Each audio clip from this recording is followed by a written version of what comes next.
Hey guys, and welcome to my first Doctor Who video here.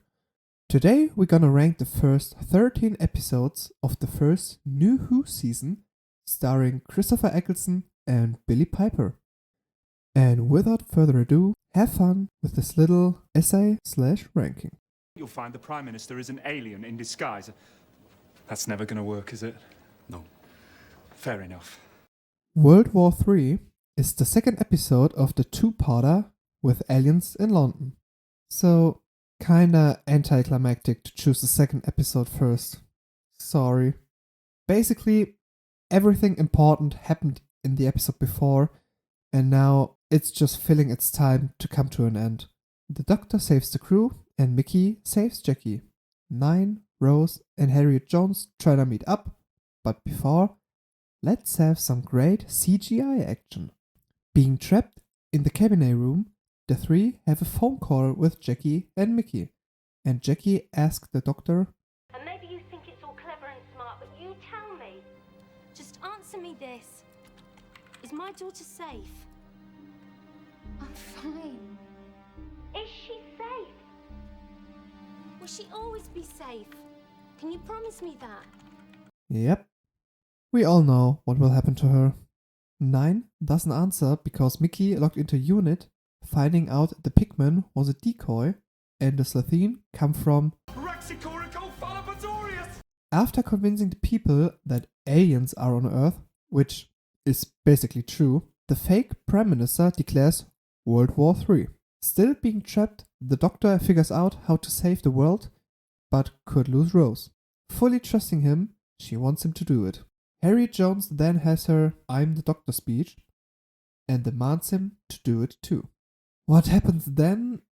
He wants Mickey to shoot a missile directly on Downing Street to kill everyone inside, which killed the Slitheen, and I guess humans too. Luckily, our trio survived due to the cabinet room being a bunker as well.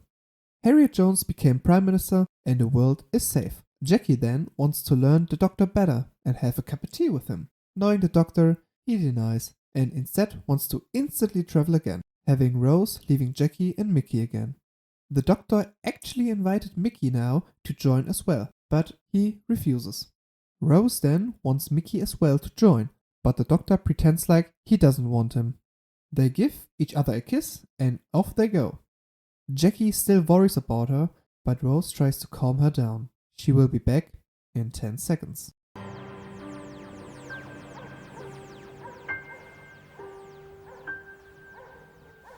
Ten seconds.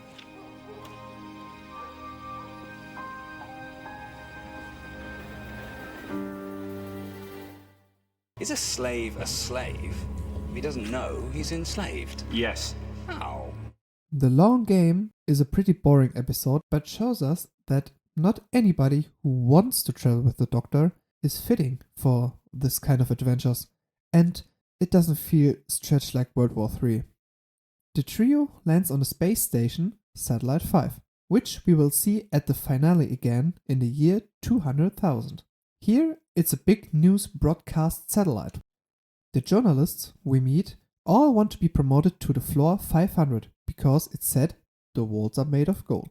The three visit a session how the broadcasting works, and the new employee Suki gets promoted even though Kasika should be coming before her. Through Suki we see that Floor 500 is nothing like people said. We meet the editor, played by Simon Pegg, who reveals Suki as an undercover agent, but she got surprised by the actual evil here. Adam then wants to call his home in the year 2005 and give informations from the future. Actually, like every one of us would do with betting numbers. Adam then needs an upgrade, so he gets the quick operation and...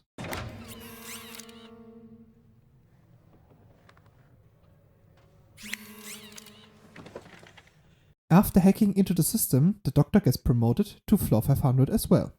They find out Suki got kind of hypnotized and now works for the editor as well. The big evil reveals itself as the Jakrafes, who controls the Earth by manipulating the news. While being captured, Adam tries to gather as much information and send it through time, and by connecting with the system, he sends his own information to the editor. Thanks, Adam. Kathika sneaks on floor 500, saves Adam, and due to the Jokrafest dependence of coolness, she turns on the heat, thus the Jokrafest dies, and the day is saved. The human race is free again and can evolve like it's supposed to. Adam gets sent back in his time and his mailbox got deleted. The TARDIS V-warps and we see Adam's mother coming home and unintentionally opens his forehead. Isn't it funny? The time goes by like that. Through this episode, we got a bit more Rose and Nine sympathy, the location for the finale, and that Adam is an idiot. No real rememberable threat, etc. I pushed boxes at the Boston Tea Party. Now I'm gonna die in a dungeon. In Cardiff. Do you know the feeling when you're watching a series, start an episode and be like, oh no, not this episode. Yep, that's unquite that for me. Actually, before I wrote my script and went more in depth into the episodes, this was my last place. Because the monster of the week is lame, the setting boring, and everything else was not that interesting, but the build-up and convos made it way better than other episodes. After the Doctor and Rose watched the Earth burn, great first date by the way, they went to the past and landed at Cardiff in 1869, inspected by a random lady coming back to life, and Rose got kidnapped. Nice, Doctor. After meeting again, they both witnessed the spirits of dead needing help to open a certain rift. After a small chit-chat between Rose and Gwen, she somehow knows about the identity of Rose and mentions a big bad wolf. Great build-up, RTD. I don't know why Series 14 went... well, that's for another video, I guess. However, let's have a seance. The blue spirits revealed themselves as the Gelth, an alien species wiped out through the Time War. Thus, they begged the Doctor to open the rift and have some of them enter the world and live in the corpses.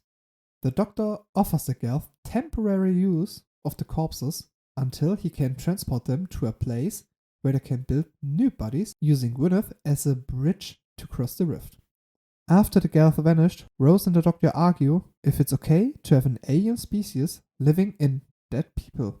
The Doctor states if the species can exist that way, it is. That's tough, but shows how they grow together, and Rose learns this new way of seeing the world.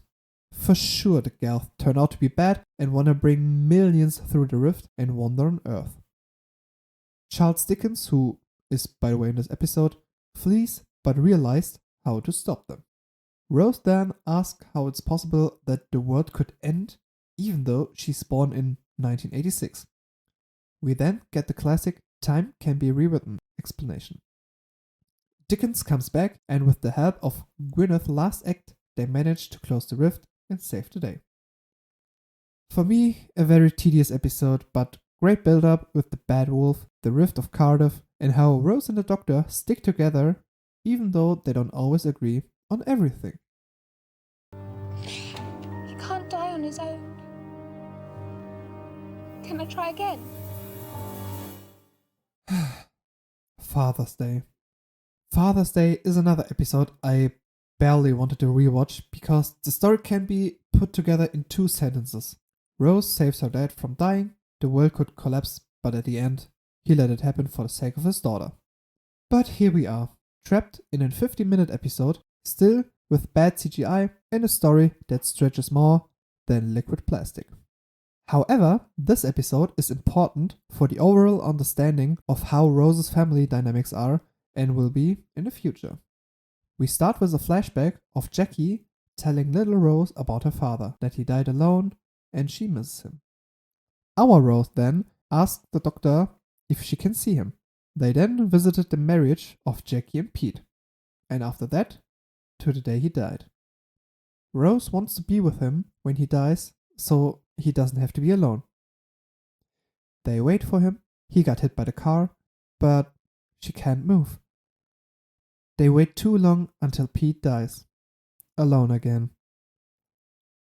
With tears in her eyes, she asks the Doctor if they can try again. We then get the classic travel back again and see our past selves moment. Well, of course, Rose runs towards Pete, past the other Doctor and Rose, and saves Pete's life. The older versions vanish and the drama begins. 9 is so pissed, and that's what I love about this season. The two really like, somebody would say, love each other. I don't know about that one. But 9 can still be pissed at her. So pissed that he actually leaves her and takes the TARDIS key from her. He's actually all in to leave Rose there. However, the TARDIS becomes a normal police box. Being on the road, we notice the car, which was supposed to hit Pete, is in sort of a loop. We then see young Jackie and baby Rose entering the church. The looping car appeared again and nearly hit them. In shock, Rose called him dad. She then meets Jackie and Rose. We see the complicated relationship between Jackie and Pete. They just yell at each other. It's actually tearing me up. And Rose as well. It's nothing like Jackie told her. I'm drowning in your rubbish. What did he tell you? Did he say he's this big businessman? Because he's not. He's a failure. Born failure, that one. Rose needs a proper father. Did I mention that throughout the episode people went missing? Yeah. Jackie and Pete again talk about Pete's business plans, which all don't and will never work. 9 comes back and runs towards Rose until mysterious creatures appear. The Doctor tells everyone to enter the church and we get some CGI action. But it's not as bad as the Slitheen. Older buildings seem to resist the creatures and 9 tells people to seal all doors. Jackie, as we know her, yells at him and he yells back at her like he wanted to do for a long time. Say this. Jackie Tyler, do as I say. Go and check the doors. Yes, sir. I should have done that ages ago.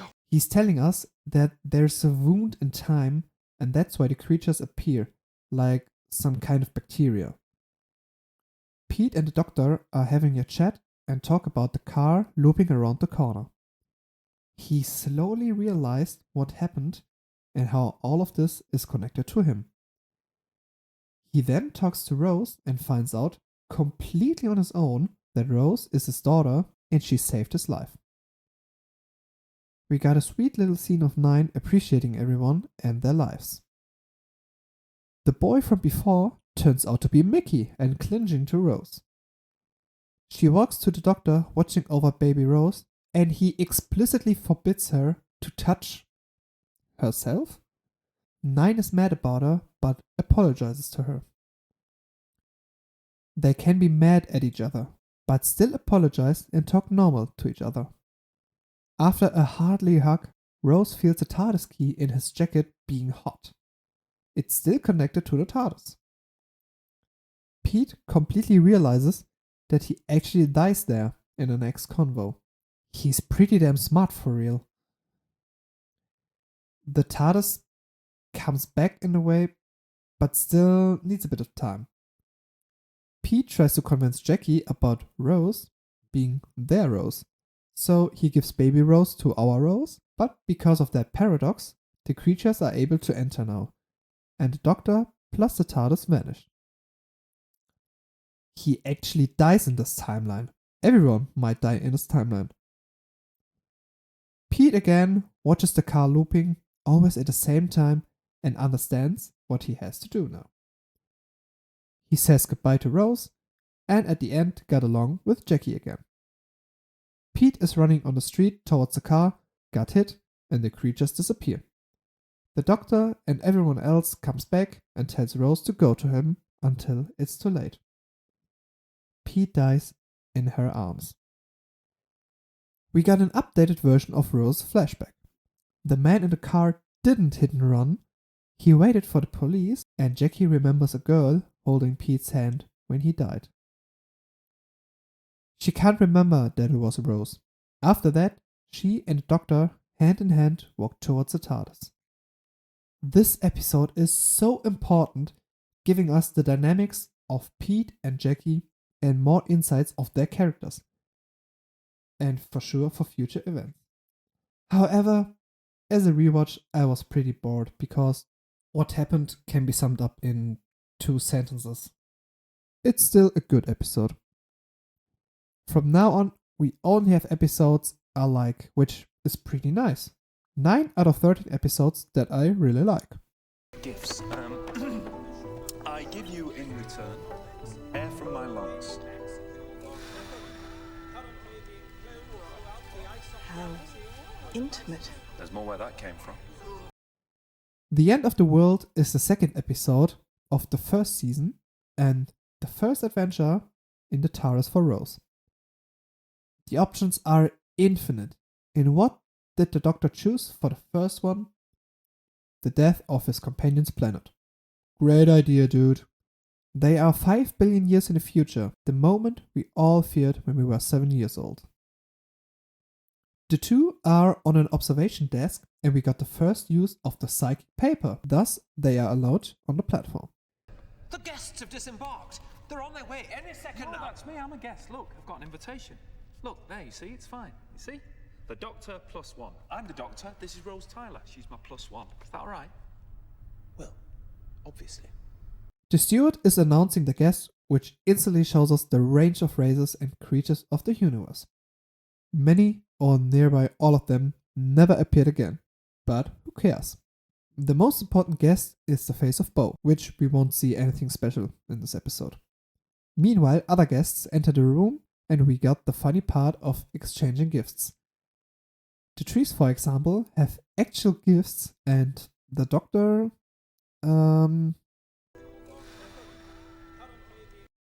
In return, he receives spit from the Mox. More likely, Rose got his spit. The first 8 minutes of this episode nearby perfectly sum up the characteristics of this incarnation. Funny, snappy, cheerful, and friendly towards other races. The obvious bad guys enter the room. The meme? Funny that this time the term meme wasn't really used like today, I guess. At last, the last human enters the room. Cassandra. Cassandra tells tales from Earth and things back in the days which might not be true. For sure, in the year 5 billion, she has a mobile phonograph from the 19th century, but calls it an iPod. Pretty good meta joke. They then actually played Tainted Love, and we got the funny Dr. Dance meme. The banquet opens, and the races all go chit-chatting. For Rose, all of that is a bit too much, so she runs away. The Doctor walks after her, and the tree lady scans him. The gift of the meme turns out to have some kind of mini roboters in it, and they crawl into the ventilation system. Rose tries to have a talk with a maintenance woman. She then kind of realizes what's actually going on. She doesn't know anyone here, hardly the Doctor. He's a complete stranger. And she's in the year 5 billion where her planet got grilled. Try to swallow that pill. Rose leaves her doing her work and she encounters the mini droids. We will never see her again. Rose is chilling at a small observation chamber, alone with the gifts she received, and observes the Earth. Behind her, the droid leaves the orb and the room. 9 and Rose meet up. Another pretty interesting characteristic from 9 is when Rose asks him where he's from. He avoids it with bald words and no real answer, but when she asks why they all speak English, he turns joyful and likes to explain it all in detail. I don't know how many years passed from him since the Time War, but the first episode kind of tells us it can't be that long ago, right? 9 really doesn't want to tell her, so they argue and raise their voices, even though they don't want to. Rose has no signal on her phone, obviously, and we got the famous Prep telephone. Rose is so happy to hear Jackie's voice. Again, she realized how absurd it is. She's calling her mom 5 billion years in the past. The steward gets visited by the droids who deactivate the sun shields, which kill him. After a long conversation with the tree lady, Rose recommends them to split. 9 and tree lady investigate, and Rose tries to catch up with the family. From here, it's kind of disappointing because Rose doesn't do anything, I would say, helpful, and the doctor and the tree lady are saving the day. Pretty sad for the first real adventure together. However, 15 minutes left till the elf gets grilled. Rose talks to Cassandra, and we find out she's kind of racist, talking trash about other humans who mated with other species, etc.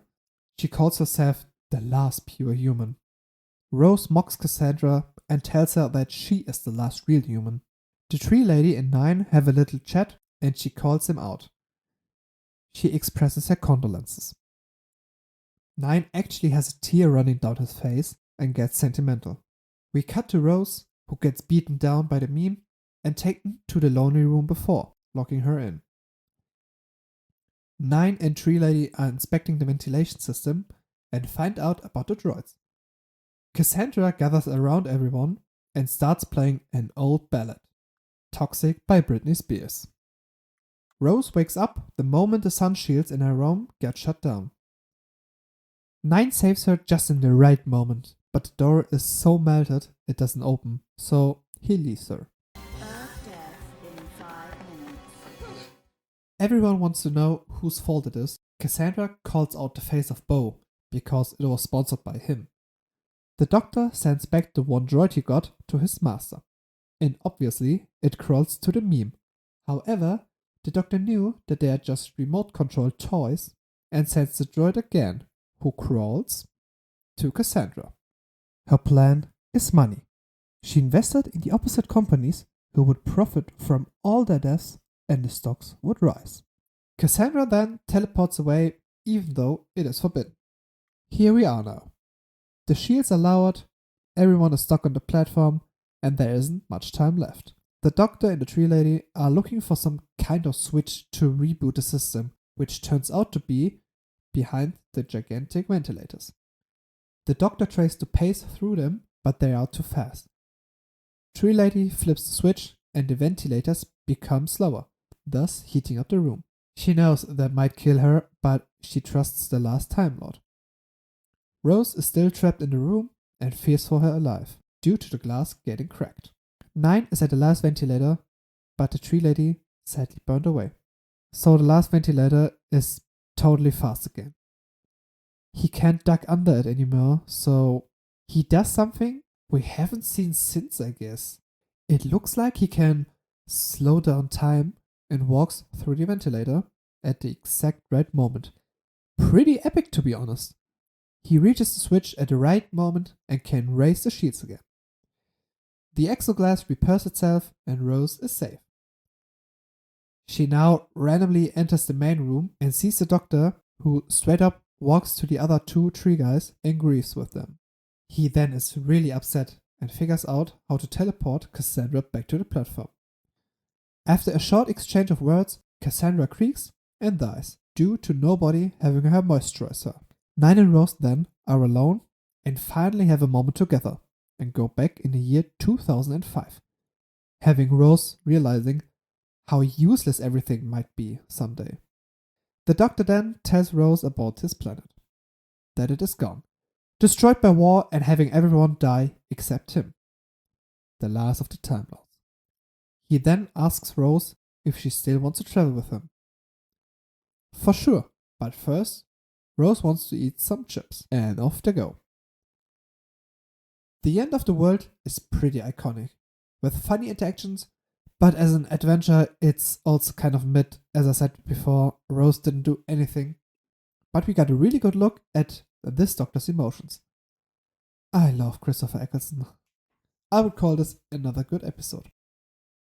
Sorry, can it wait? But I did have an appointment at 3:15. Yes, and then a spaceship crashed in the middle of London. I think the schedule might have changed.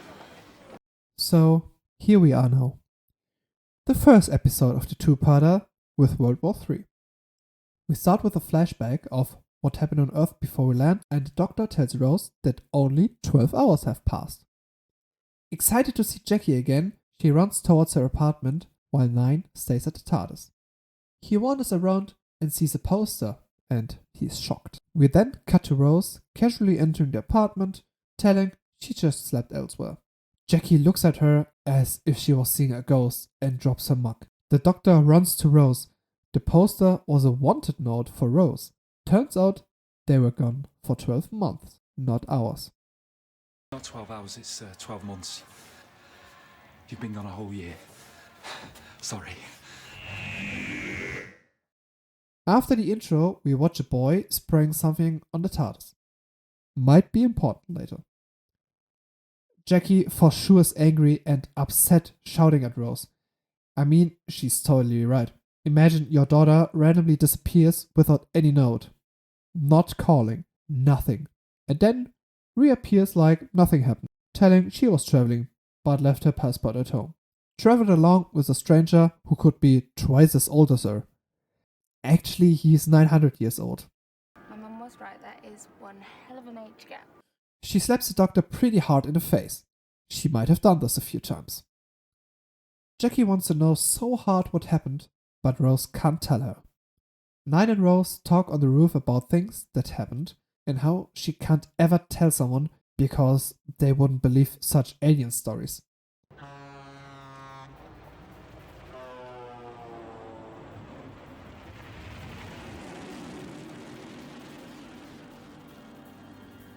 Oh, what an inconvenience. There's a random spaceship coming, destroying half of the Big Ben, and then crash landing in the Thames. Both have a laugh and run towards it. Rose is all in and not afraid. The Doctor is so excited because he doesn't know any of this would happen, nor what kind of spaceship that is. He acts like a small child. It's kinda cute. Due to the overall awareness, the Doctor doesn't want to use the TARDIS, and because the roads are blocked, there's only one possibility left.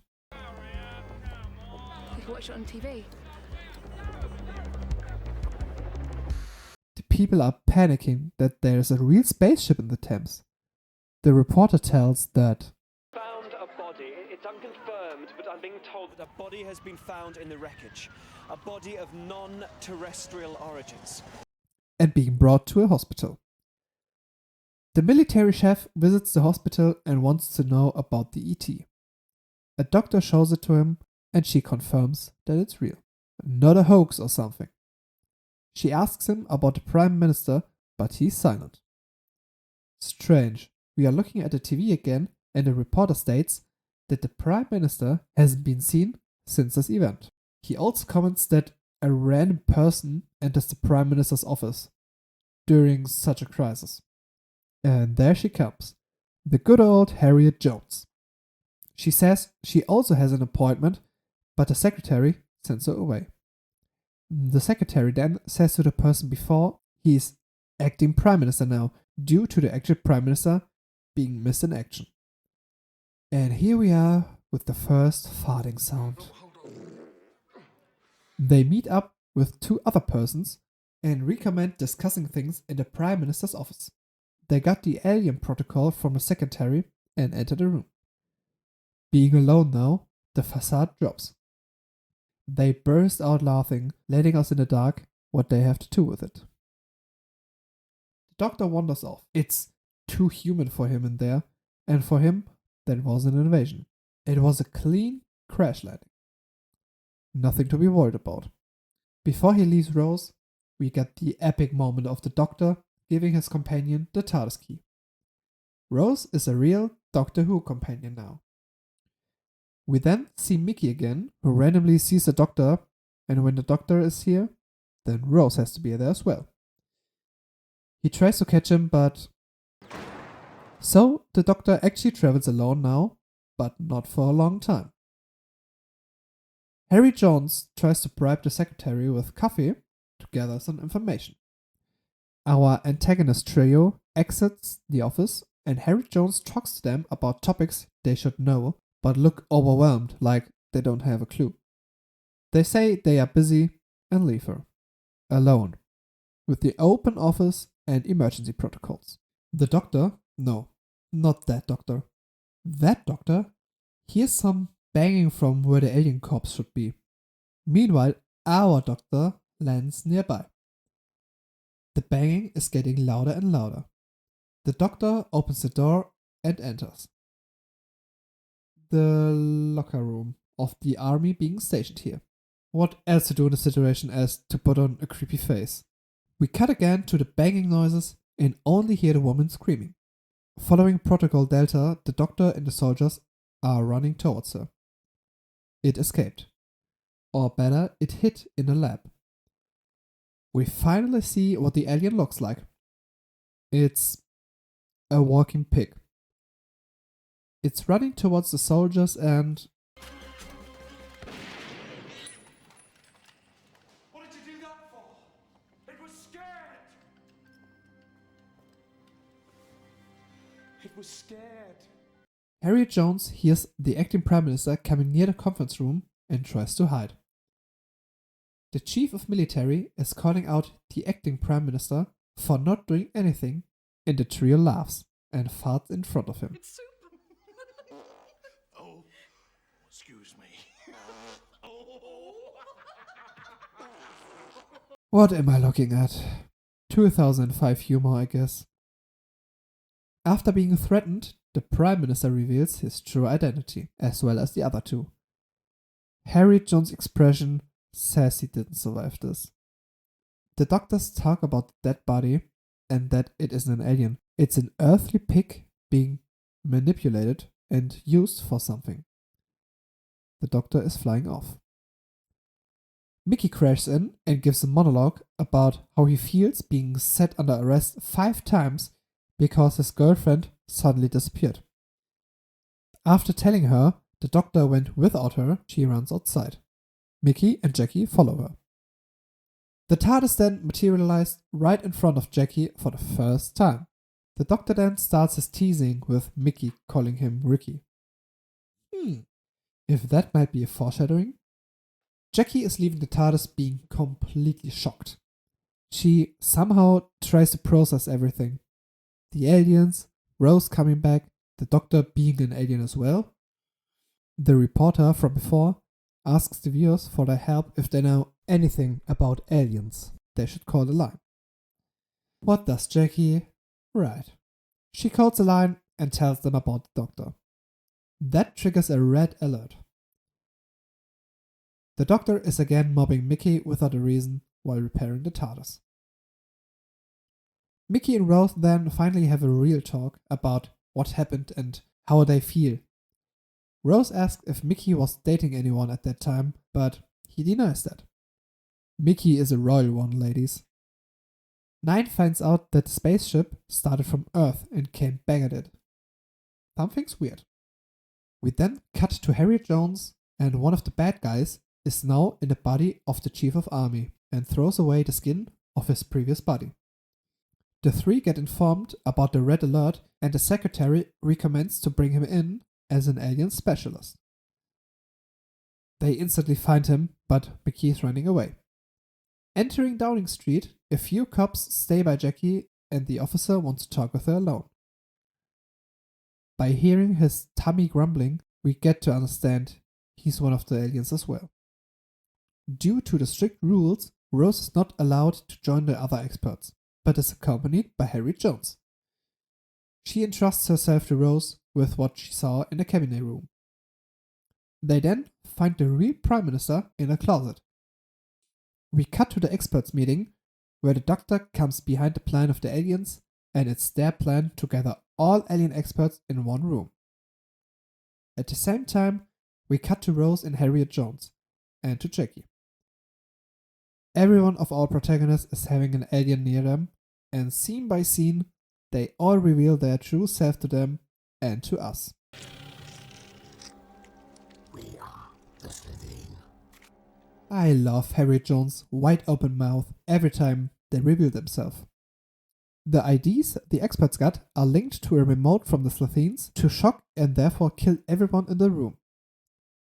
Jackie is sitting in the corner, crying, Rose is trapped, and the doctor is fighting for his life. It's a pretty good episode and setup, however, The stupid farting sounds and the crappy CGI kind of drops attention, even though we might not know what could happen to our characters in the next episode.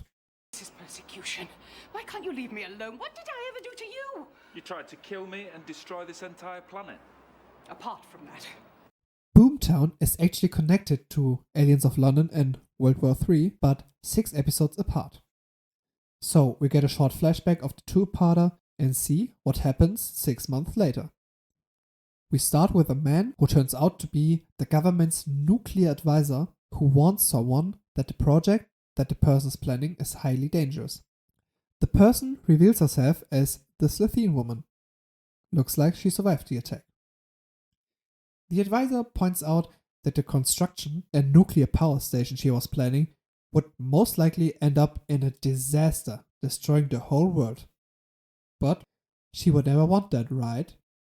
Right? Our esteemed leader. As I rewatched the season and this episode started playing, I had a bad feeling about this. But turns out, I really liked it. We see Mickey again arriving at Cardiff. He then walks to the TARDIS and Captain Jack Harkness opens the door, asking each other who they are. Mickey enters and finally gives Rose her passport. We get to know that the rift back then in the I'm Quite Dead is where they are standing now. The rift is closed but still gives out some energy. Energy the TARDIS can use to fuel up.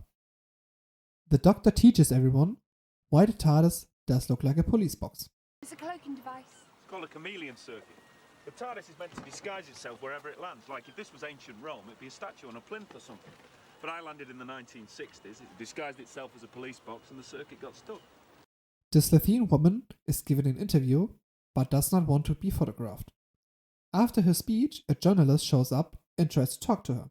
She knows about the accidents that happened during the construction and many odd things as well. She clearly knows too much, so she goes with her to the toilet and have a word in private. She unzips her bodysuit while the reporter continues with her information she got. The Slitheen is ready to feast until the woman talks about her boyfriend, love, and that she is pregnant. They have a talk about family, and the Slitheen gets quite sentimental and lets her go. As the woman leaves, she mourns. We cut to our protags and see all of them four are having a great time until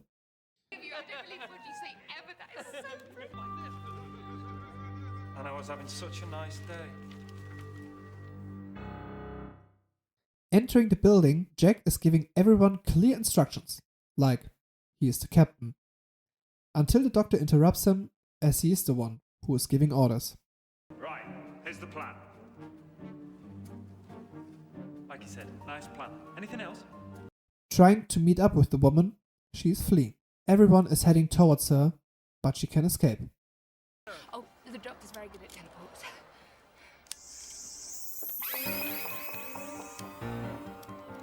Never mind.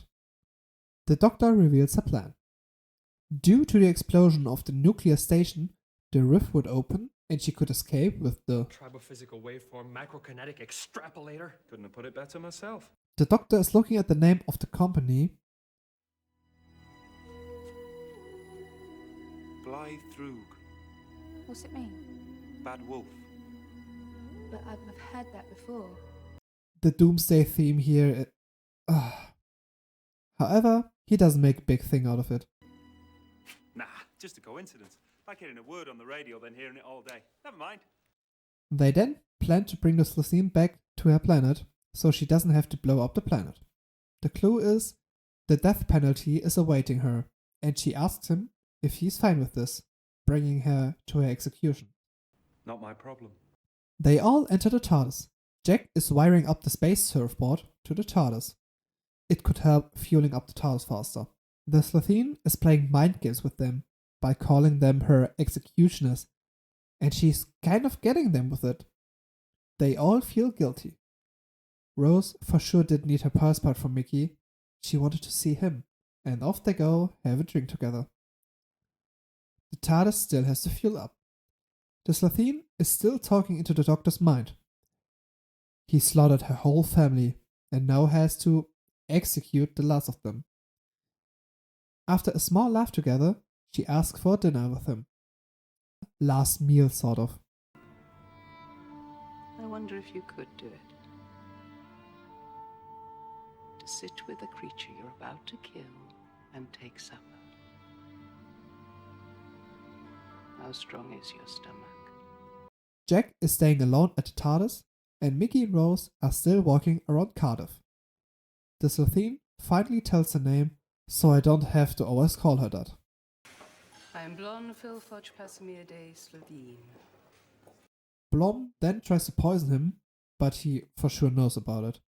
She then again tries to kill him, but again he notices it. And again with her breath. Pretty funny though. We cut to Rose only talking about her adventures in the TARDIS. The planets, the people, etc. Nothing he can really talk about himself, or understand half of it. So he tells her he's seeing someone else. Blom tells Nine everything about the execution, all in detail, still trying to get in his mind. She asks him to get her to other relatives, to her far, far away. She can change, but Nine can't trust her.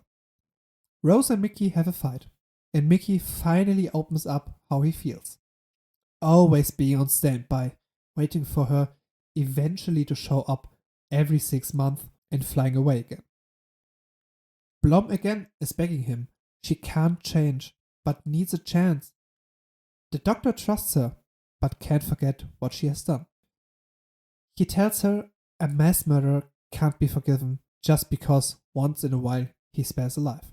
Blom then states only a killer would know that, hitting Nine directly. They are the same, and the Doctor knows that.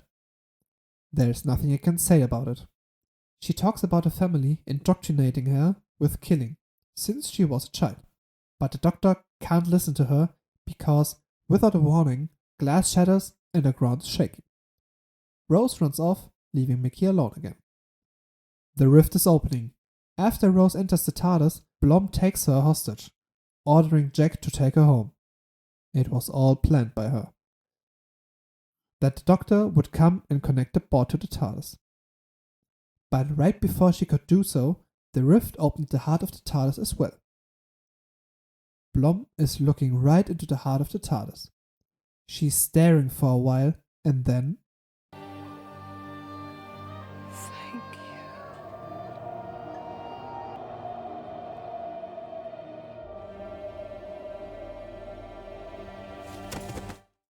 Blom is gone. But not completely. The TARDIS turned her into an egg. She can start again. A second chance. Rose then runs out of the TARDIS, looking for Mickey. But he is gone, having a look at her from another point. Some kind of cold farewell. And with that, off they go. It's an actually really good episode, featuring a Slitheen, not just giving her some depth, but the Doctor as well. The conversation at the restaurant really sticks to me because, yes, the Doctor kills as well. And if not him, others will sacrifice their lives. But that has to wait 3 seasons. The relationship between Rose and Mickey seems to fall apart after 1.5 years of constantly being on hold. And another puzzle piece of the bad wolf. You got the moves? Show me your moves. Rose, I'm trying to resonate concrete. The world doesn't end because the Doctor dances. I'm sorry, I'm doing it again. The Doctor Dances is, again, the finale of the 2-parter with the empty child. It again felt like everything important happened and now they have to end up, but need those 45 minutes. We start again with a recap and begin the episode where we ended. The 3 and Nancy are trapped, but the Doctor just ordered them to go to their rooms, like a mommy would say. Go to your room! And all the mask faces let go. After the intro, we see Jamie wandering off. Captain Jack explains his plan. A simple scam where nobody gets hurt. But not this time. Transporter, it was empty. Nancy wants to leave but gets caught by the family she was intruding while they were in the bunker. The Doctor then wants to know more about Captain Jack, and he shows off his Squarness gun, dating it at the 51st century. They then enter the room which looks like a child lived there. We listen to a record, a conversation between a man and a boy. I want my mummy. Are you my mummy? I want my mummy. Are you my mummy? Are you my mummy? Mummy? Mummy? But why is he always asking who his mummy is? Why doesn't he know? Nancy is getting out of her situation due to her exposing the man as having shady deals and threatening him. Jumping again to the trio, the Doctor figures out what happened. A boy wounded in a land of war looking for his mummy. But then, end of tape. I'm here now. Can't you see me? I sent it to its room. This is its room. Jeremy enters the room. They quickly escape with the Squarness gun, but get trapped again. Could be easy to escape again. However, the battery of the gun is low. But no problem for our captain. He teleported back to his ship. Nancy finds the other kids. She tells them she needs to go to the place where everyone started. The boy is constantly following her and still asking the same question. While Jack is trying to get his ship started, he plays a song he and Rose dance together. After a while, she implies the Doctor can't dance. He for sure disagrees. Rose stands up and is reaching out to him. 9 takes her hands, but notices that her hands are looking completely normal, even though she must have had bruises from the rope she was hanging at. The moment they wanted to dance, they got teleported to Jack. In there, he finds out and explains the nanogenes to her. Nancy was sneaking into a military base earlier, but got captured now. Nothing special until she gets handcuffed next to a soldier who's having the same symptoms other people had right before their transition. The trio now wants to enter the base as well. Jack is going to a soldier and wants to flirt with him, distracting him for Rose and 9 to enter. However, Jack approaches him, the soldier is already infected and turns into a masked cat as well. Jack earlier mentioned a bomb dropping to the space, destroying what he wanted to sell. They listen to someone singing. It's Nancy, and besides her, the infected soldier, sleeping because of the lullaby a mother would sing. They approach the medical ship, thus triggering an alarm for the boy and the rest of the infected coming to them. Jack's showing the Doctor the ambulance is empty, but he already knows what really is or was inside of them. Nanogenes. The nanogenes are programmed to heal, but those have never seen a human, and the first thing they found was the boy, dying with a face mask on his head, so they used him as a blueprint, trying to heal every other human, thinking everyone else is injured. The mask faces slowly arrive. In the first row, the general, Jamie. Nancy kind of reveals herself to the Doctor. She isn't the older sister, she is the mother of Jamie. She couldn't tell him. 9 wants her to approach him, telling him the truth, that indeed she is his mommy. With tears, she hugs him and says she will always be her mummy. At that moment, the nanogenes are coming and figuring it out as well. They have the same DNA. They disappear and the DNA of the mother is superior, thus overriding the blueprint. Jack arrives and takes the bomb with him, being in a stasis pre-explosion. The nanogenes then fly to the people and reconstruct them, having an epic moment for the Doctor. Everybody lives, Rose. Just this once. Everybody lives! Jack is asking his AI if he can somehow survive this. Termination of Captain Jack Harkness in under 2 minutes, 100% probability. Accepting his fate, he's leaning back and enjoying his last moments. The camera goes back when we hear the dancing song and see the TARDIS in his ship, having Jack escaping and watching the Doctor and Rose dancing, having her explaining him the moves. But then he remembers. and they are having a great dance session while Jack is impressed by the TARDIS. The end of the story is really heartwarming, and we get Captain Jack on our crew. However, this whole situation, I don't know. It's always the last episode of two-parters. I can't help myself. I did not know there was such a thing as a police telephone box. I just thought Doctor Who was a policeman. Reasonable job for him. Yes, I know, it's anticlimactic again. I'm sorry. It's just, we got everything cool and important in this episode. And the second one was just a conclusion, which was nice. The TARDIS is following a dangerous unknown ship to Earth. London for sure. The Doctor states the ship has to be near them and could be there for a certain time already. Rose is wearing a big Union Jack today, and we already hear and see one of the most iconic things in New Who.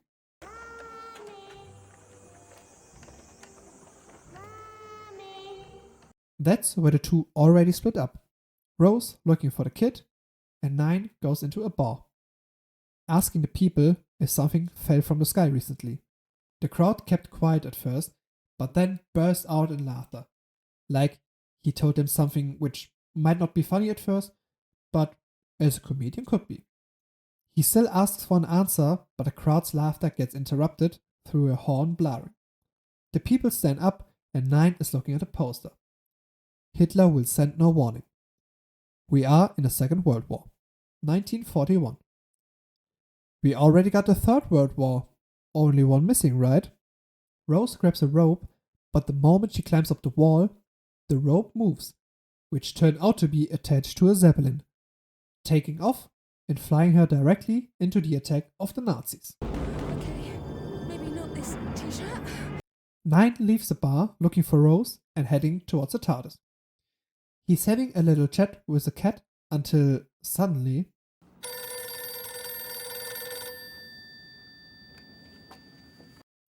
the TARDIS rings?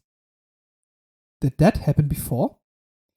I guess not, because the Doctor as well wonders who could call a dummy phone. A mysterious woman is warning him not to pick it up, like she knows what will happen. He picks up the phone and we follow Nine watching a couple heading to their bunker, and the moment after they close it, the woman is entering their home and looking for food. We cut to Rose, who is still hanging onto the rope whilst flying above London being bombed. A man is watching her through a spyglass before heading off to rescue her. He's flirting with a soldier. The woman doesn't just steal the food for herself, but for other kids who seem to have no home. We again cut to Rose falling down but getting saved from our mysterious hot soldier. Or should I say, Captain? Yeah boy, it's Captain Jack. Through the scan he finds out she isn't a normal woman from this time. They have a little conversation until she passes out. More kids are entering the house. Through the dynamic of the kids and the woman, we see she is somewhat teaching them manners. Like a mother, she passes around the food. Thanks, miss. Another funny and typical Nine moment. Sitting there and having a laugh at the kids. We get to know the name of the woman, Nancy. He's explaining to us what Nancy's doing, which I already had, however, he says it's wonderful. Brilliant. He asks the kids and Nancy about Rose, the ship, and how his phone, which isn't wired, is able to ring. Someone bangs against the door, and again we hear a child's voice, looking for its mommy. The Doctor jumps up and sees the child from the beginning. We can now see his face, which is covered from a gas mask. Creepy. He's trying to enter the door, but Nancy is locking it, explaining that he isn't an ordinary boy. She brings out the kids and wants the Doctor to not touch him. We then see that the kid somehow can talk through a telephone, the radio, and can use toys. But then he disappears. Rose is awake and instantly debunks Jack's physics paper. They have a funny little flirt back and forth, and Jack thinks she's a time agent. Then he's healing her wounds she got from the rope with nanogenes. They then have a glass of champagne on the roof of his spaceship, right in front of Big Ben. First rule of active camouflage. Park somewhere you remember. The doctor follows Nancy and asks her again about the ship and the boy. She then refers to someone he should visit first, the doctor. Captain Jack asks her if she's authorized to make trades in the name of the Time Agency. She mentions the doctor and she has to find him again. They then dance and he offers her a deal for a thing he found, but he parked it that way, so in 2 hours it'll be hit by a bomb. Nine and Nancy talk a bit and he asks who she has lost because she looks after the kids. She tells him it's Jamie, her brother. The doctor enters the Albion hospital and sees a lot of kids, all laying in beds wearing a gas mask. He meets the doctor, Dr. Constantine. He is sick, but knows what the thing did to all those kids. The doctor inspects one of the kids and lists all his injuries. The gas mask seems to be fused to the skin, but without any burns. Dr. Constantine tells him to inspect another kid, and another. They've all got the same injuries. Yes. Exactly the same. Yes. Identical, all of them, right down to the scar on the back of the hand. He says everyone who touched an infected patient had the same injuries. After a week, the whole hospital was infected. He asks the doctor what he thinks the cause of death might be. Every answer he's giving is wrong, until Constantine reveals There wasn't one. They're not dead.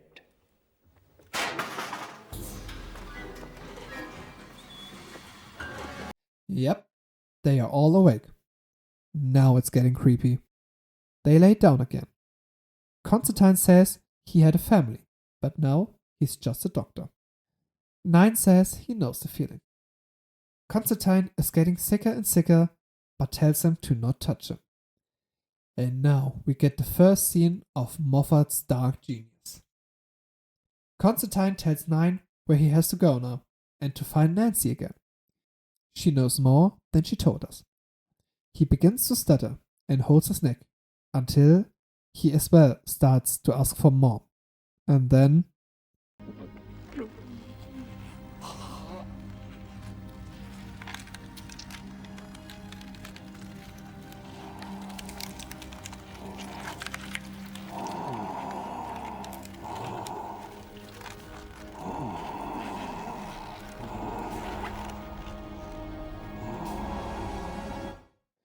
Dude, that shit was scary when I was young, and it still is.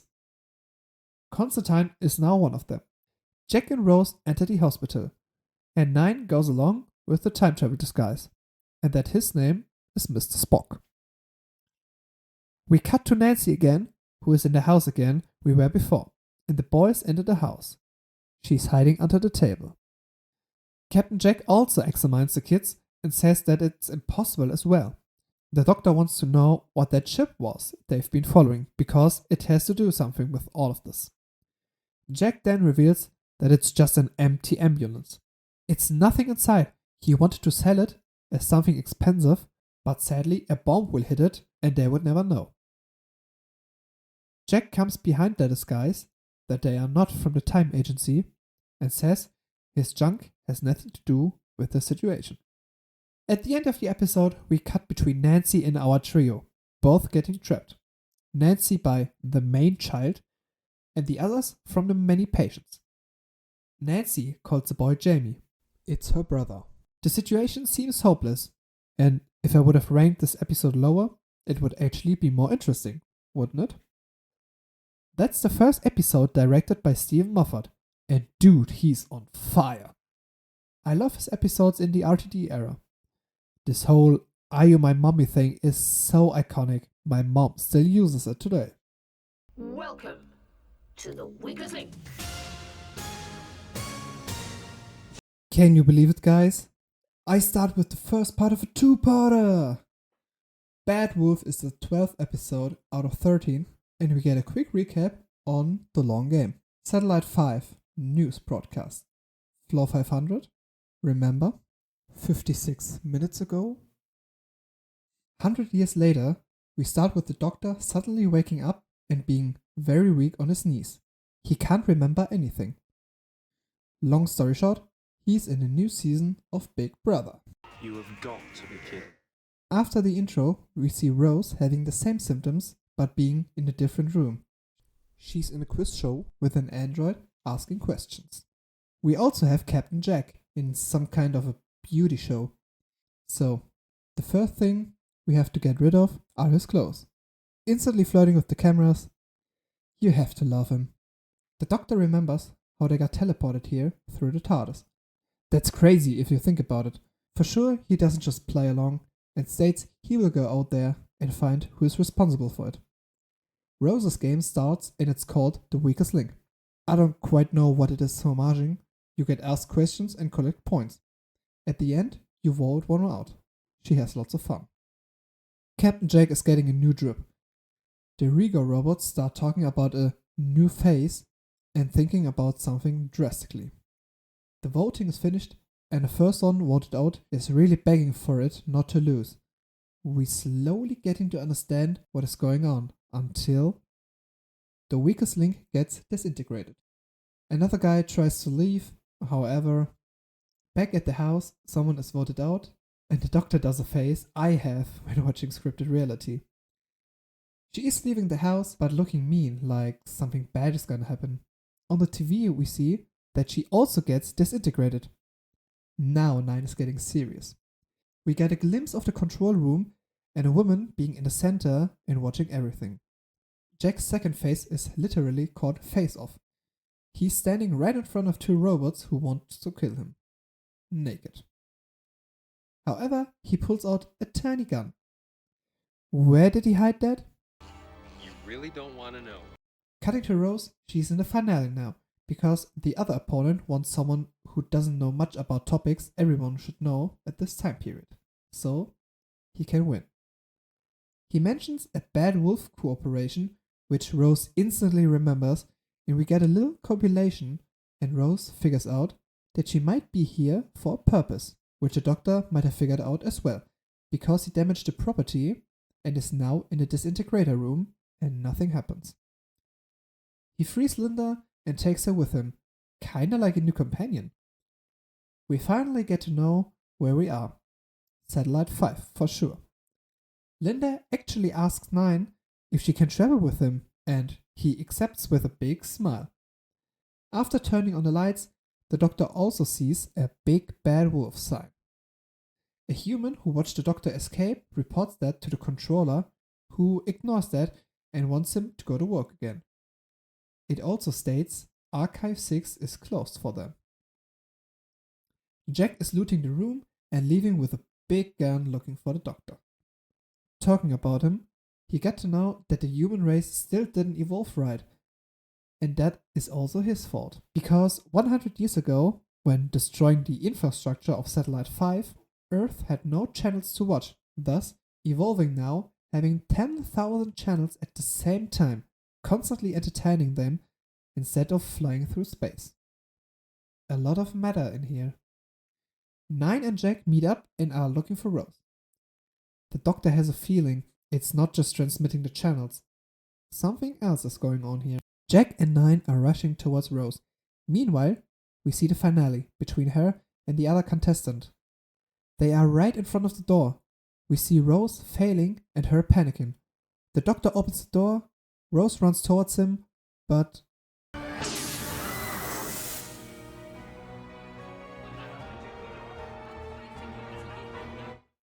she gets killed right in front of him, leaving behind a silent and shocked Doctor.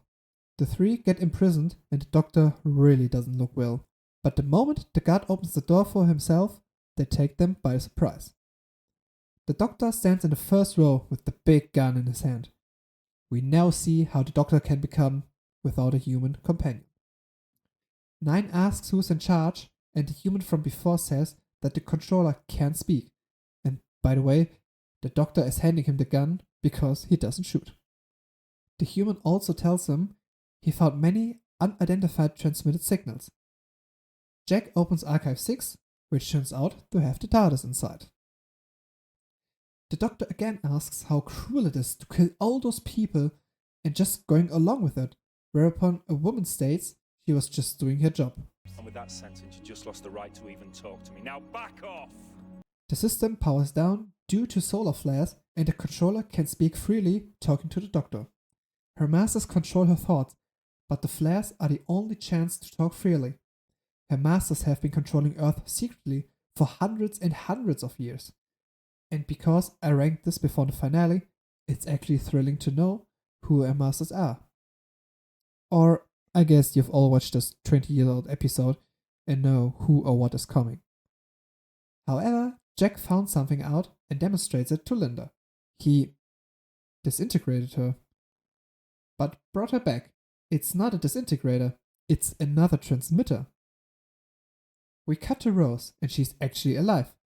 But where is she? We get to know it's for sure the Daleks, killing the controller for betraying them. The Doctor now sees a whole fleet of Daleks, over 500,000 of them, after he thought the last of its own killed himself. The Daleks blackmail him and threaten to kill Rose. He, however, is threatening them as well, without having weapons or an army of his own. Doesn't that scare you to death? He ends the call, and we instantly go to... Rose. You are worth fighting for.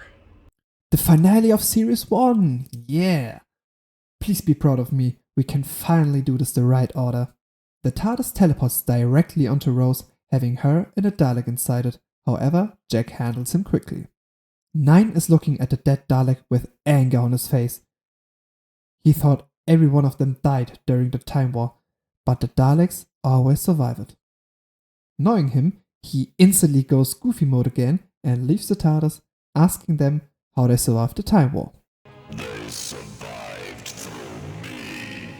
The Dalek Emperor tells him they fell through time, and he used dead humans to create new Daleks. However, 9 realizes they went crazy because they know they are part human and hate themselves for it. After that, they return to Satellite 5. The Daleks are now heading towards Earth with the intention of burning it. The Doctor thinks quick and tries to create a delta wave which could kill them. Problem is, he needs 3 days for it, and the Daleks appear in 22 minutes. Jack explains he set up a shield so the Daleks can teleport to floor 500. The nearest would be 494, so they have to spread out. We got a little Linda and 9 moment. Then she leaves. Jack says his farewell to Rose and 9 and leaves them, well knowing he won't survive that. Rose and 9 have a little chat until he has a flash of insight how he can save the world. They run into the TARDIS. 9 leaves and teleports her in the TARDIS back to Earth. An emergency protocol starts playing, telling her there's nothing he can do besides saving her in the TARDIS. The last thing she can do is have a good life. Rose is trying to come back to him, but she can't. Mickey is running to her, finding Rose in tears. Jack asks the Doctor if the Delta Wave would be ready soon, but the Dalek Emperor interrupts them, saying the wave can't make a difference between human and Dalek, and due to its high range, it would kill every human on Earth too. 9 says there are colonies of humans out there, but only those Daleks here are left. That's the decision I've got to make for every living thing. The Doctor asks the Dalek if they control the humans all the time, and what the words bad wolf would mean. He says they have nothing to do with him, leaving the Doctor confused. Jackie and Mickey are trying to cheer up Rose, but it's useless. She realizes a world without him is useless, having a conflict with the two again about their different lifestyles. The Daleks arrive at Satellite 5. At the same time, Rose finds a giant bad wolf crayon in front of her. And graffiti. It's been everywhere throughout their adventures. She heads back to the TARDIS, telling Mickey if they can open the heart of the TARDIS, she might get back to him. Mickey says she could die, but that's okay for her. Because there's nothing left for me here. Nothing? No. Mickey knew that would happen and instantly supports her. At floor 494, the Daleks enter Satellite 5, killing everyone in their way, invading Earth at the same time. At first they used Mickey's car, but that didn't work. Jackie then appears with a tow truck. Cutting between Earth and Satellite 5, the Daleks push more and more forward, killing everyone in their way, including Lydia. The tow truck is connected to the TARDIS, and Mickey is giving it everything he can until Rose looks directly into the TARDIS, and something is getting inside her. The TARDIS closes and teleports away. Rose still looks into the heart. We cut to Captain Jack, and I kind of figured that.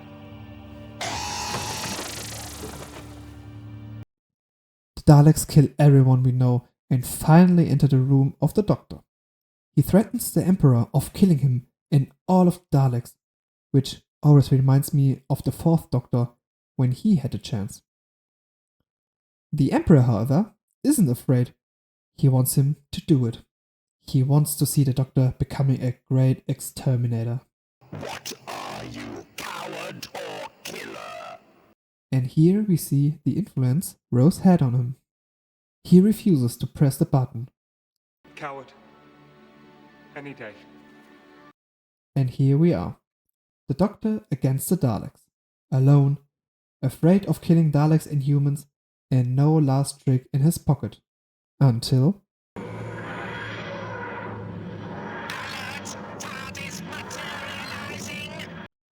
the TARDIS opens and we see Rose. She looked into the time vortex and reverted a Dalek's laser. She then reveals that she is the Bad Wolf. She created it herself. A message to leave myself here. But this is too much for her. It will burn her, but she doesn't care. She wants to help her Doctor and kills all the Daleks with ease. But not just that. She isn't just death. She also brings life and revives Captain Jack. She's a higher being. She sees everything.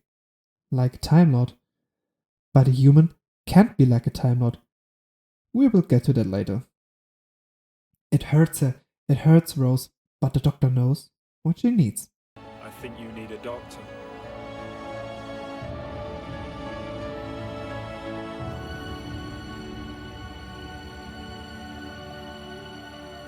And with that kiss, he absorbs the time vortex and Rose faints. He brings the vortex back to the TARDIS and picks up Rose.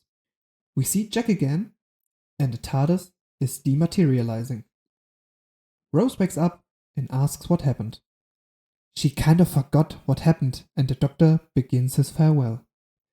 The absorption was too much, and he kind of explains what will happen. And here we sadly say goodbye to one of the best Doctors of the modern era. Before I go, I just want to tell you you were fantastic. He says it himself. And you know what? So was I. And here we are with David Tennant. Barcelona. There's a strange man in my bedroom. Yes, there is. Where anything could happen. No. Here we are, boys. The very first episode of New Who. Finally, we are here. We start with a sequence we will see a few times more in the future. From space onto Earth, London. And we instantly have this perfect beginning with Rose getting up towards the city, having a date with Mickey, working, and getting down to look for Wilson for the lottery money. And we instantly get into the dark. Rose is hearing voices and enters a room full of mannequins. Makes sense for a mall. The door closes behind her and she can't get out. She still asks for Wilson and the mannequins start walking, following her and trying to attack her. And after only 6 minutes, we get the most iconic scene for me from the whole new era. The moment the Doctor shows up. Rob. I love it. Directly into action, they escape through an elevator. Rose for sure thinks that was the work of students. Asking for Wilson, the Doctor says he's probably dead, and the creatures are living plastic. Using a device should get rid of them, and he closes the door between him and Rose. He comes back and introduces himself. Nice to meet you, Rose. Run for your life. Rose leaves the mall and the whole building just explodes. Was Rose really the last person in there? Never mind.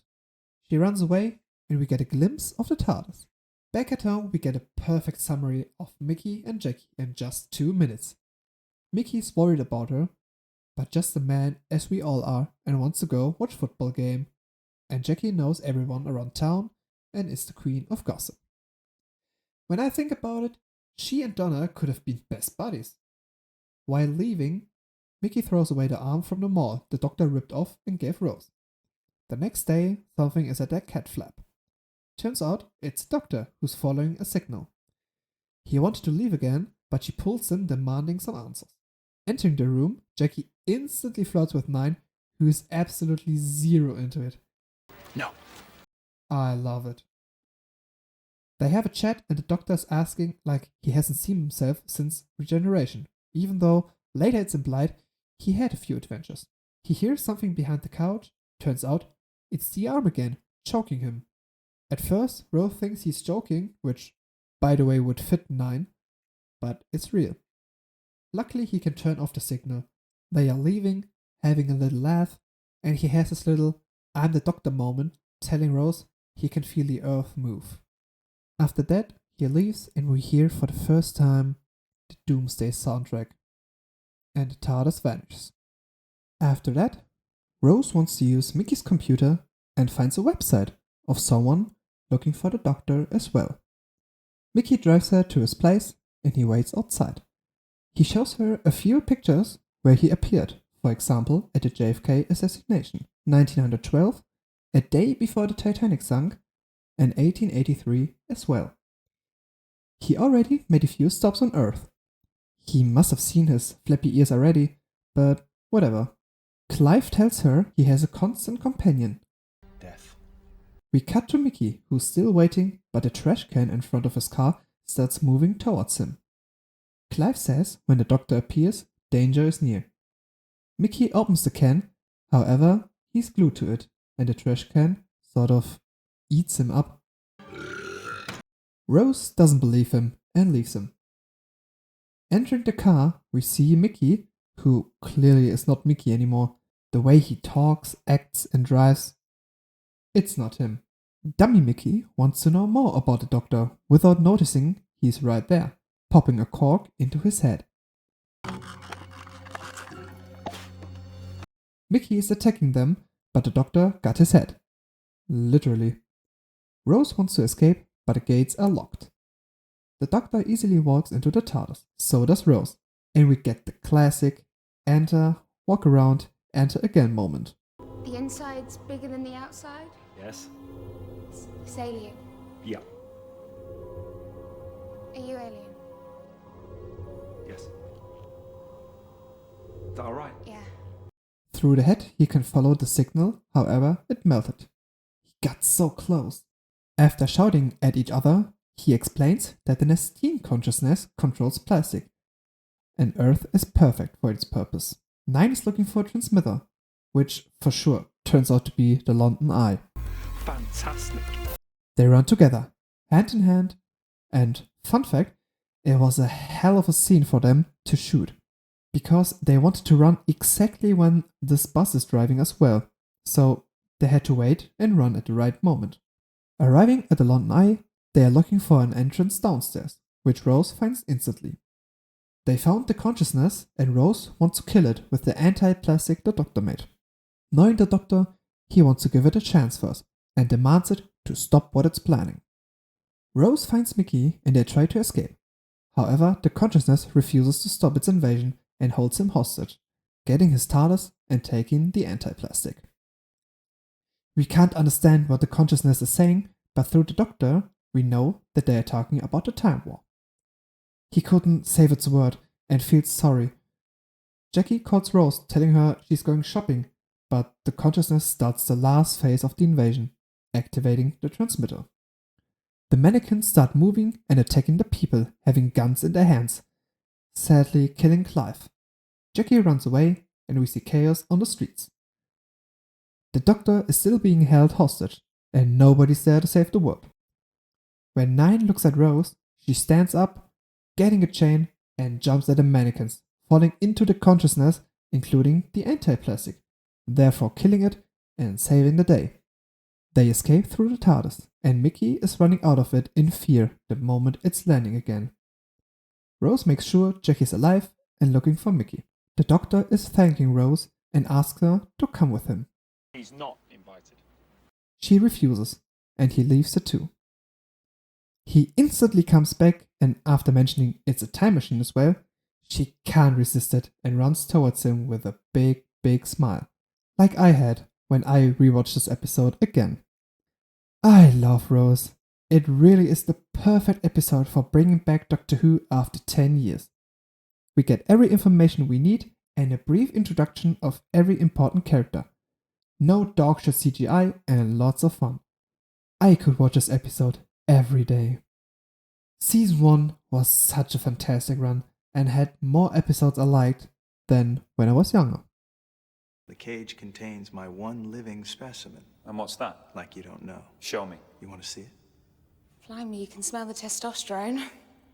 Didn't we miss something? For sure, the first place of this list goes to Dalek. We start with the duo having a signal throwing them from their course and landing in 2012, deep down in a museum. And we have a few Easter eggs here. For example, an old Cyberman head, a Slothine's claw, or a homage to Alien. By touching the glass, an alarm goes off and soldiers enter the room. A helicopter lands with the codename Bad Wolf 1, and the owner of the museum lands. We get a quick summary of his character due to him being arrogant and just firing a dude and instantly replacing him. We as well see Adam, who will join our duo in the next episode, which was my second least one. The new assistant of the owner asks someone if it is talking. We cut to a POV which seems to have a blue vision. We all know what it is, but I still want to make it interesting. It is screaming like somebody is drilling its body or something. We cut to the owner and Adam, who tries to explain to him what the thing does he's holding in his hand. For sure he is completely wrong. 9 shows him that it is an instrument which you play by gently stroking it. He and 9 have a little moment, but then the owner throws the instrument away and asks who he is. Exactly are you? I'm the Doctor, and who are you? Like you don't know. Adam introduces the asshole of the week, Henry Van Staten, who owns the internet. After a small crosstalk, Henry wants to show the Doctor his only living specimen in his collection. We get to know it has a strong shield and does live within something. Van Staten calls it The Metaltron is resting. Metaltron? Thought of it myself. Good, isn't it? goofy Marvel name for something so dangerous. The Doctor enters the room and we get one of the best scenes from New Who. The Doctor gets locked in the room with the unknown species. It's dark and we only see him and a small blue light at the end of the room. Instruments for torture on the table. The Doctor is sorry for this. He says Van Detten is afraid of what he does not know. Xenophobia, that's what it's called, by the way. 9 introduces himself as always, calm, stating he's a doctor and here to help. And then the Metaltron starts talking.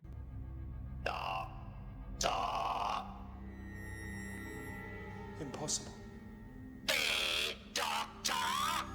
Sharp music starts playing and the Doctor shudders. He knows what this living thing is. He says it's impossible.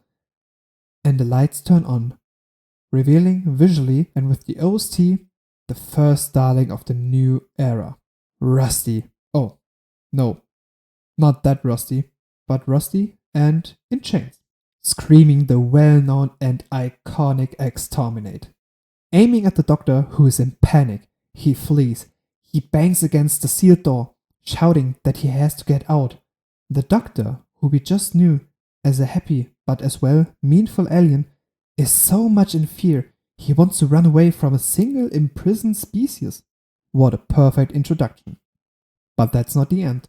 Still processing that his arch enemy survived, he realizes that the Dalek can shoot his laser. His mood instantly swifting, he's laughing at him. He's calling him useless. When he can't kill, he's attacking him with words. He asks him what he's doing here. The Dalek's response is he awaits orders. But there are no Daleks left, tells him the Doctor. There's nobody left giving him orders. 9 gives us a lesson about the Time War. That he made it happen. He killed the Daleks and the Time Lords. He ended the war and is still grieving. We get every possible emotion from Christopher Eccleston here. His performance in this scene gives us everything we need to see to understand who he is, who the Daleks are, and what he has been living through. Such a perfect scene and great episode for newcomers or fans of the old seasons. The Dalek realizes he's alone in the universe, same as the Doctor. The Dalek even called them a same, thus triggering 9, who yells at him that they have nothing in common until he steps back, telling him he's right about it. They both have in common that they are the only ones left. And he knows what to do against it. Smiling at him, the Doctor says, Exterminate. He pulls a lever and tortures the Dalek. He enjoys it. The Doctor, the one who never wears a gun and hates useless terror. He tortures the Dalek with pleasure, with anger from deep down. The Time War is not that long ago from his point of view. The wounds are still fresh. Van Statten stops him. The Dalek is still his property. He wants to talk with the Dalek now, but he goes silent again. We now jump to Adam showing Rose extraterrestrial stuff, telling her he wants to go for the stars. He believes the universe is full of life. For sure, Rose knows better, and they have a little talk. They talk about the Dalek and see through the camera that he's being tortured again. Rose instantly wants to help him and looks for the Doctor. We get a little trivia from the Doctor about the Daleks and the Time War, thus revealing to Van Statten that he is an alien too, the only one of his species left. For sure, Van Statten wants him in his collection as well, and I don't know, this looks so funny to me. We see the two hearts of the Doctor. 9 tells him the Dalek could kill the entire human race, but for sure Van Statten ignores him. Nothing can escape the cage. Adam is letting Rose near the Dalek. She doesn't know about their past with the Doctor and wants to help him. The Dalek plays weak and has her mercy. Rose touches him, and by that he's able to get strong again and kills the first soldier. With the alarm being called out, Van Statten frees the Doctor, who talks to Rose via a monitor.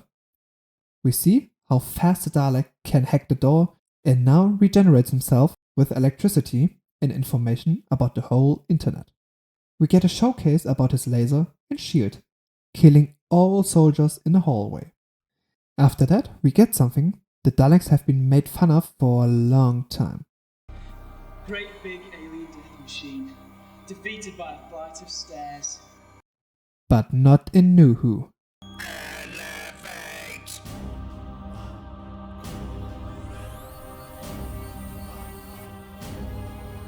Rose and Adam run away and another soldier is dead. The Doctor once again states how dangerous one single Dalek is, while Rose and Adam still run away. The Dalek seems to be locked in on Rose. While the soldiers fire at the Dalek, which for sure is useless, he hovers and activates the sprinkler system, making everyone wet and killing them with a single laser. The Dalek talks to the Doctor again and states he looked up the systems of satellites, but found no trace of the Daleks. He believes now that he is alone, without a task, a soldier without a command. So he's programmed to basic protocol, which for sure is exterminate everyone. The Doctor asks what the point is, so the Dalek asks for orders. If you want orders, follow this one. Kill yourself. Which the Dalek refuses. Daleks must survive. We then get another great moment of the 9th Doctor yelling at him that he has to die, so the whole race is finally extinct. Which the Dalek answers with, "You would make a good Dalek." Dude, that's a conversation between a tin box and a literal god, and it's intense. The Doctor now orders to seal everything, but Rose and Adam are still down there. They have to run before it's too late. The system is failing, and they have to close the gates now, or the Dalek could escape the whole facility. Adam luckily got through it, but now Rose is trapped, alone with the Dalek. She says her farewell and hangs off. The cameras turn off. We just hear in a laser being fired. Rose has been killed. 9 is furious and yells at Van Stetten, but then calms down and mourns for her. By the way, Rose is not dead. We slowly get that something is wrong with the Dalek. He can't shoot her. He states he can feel her fear, which is not possible for a Dalek.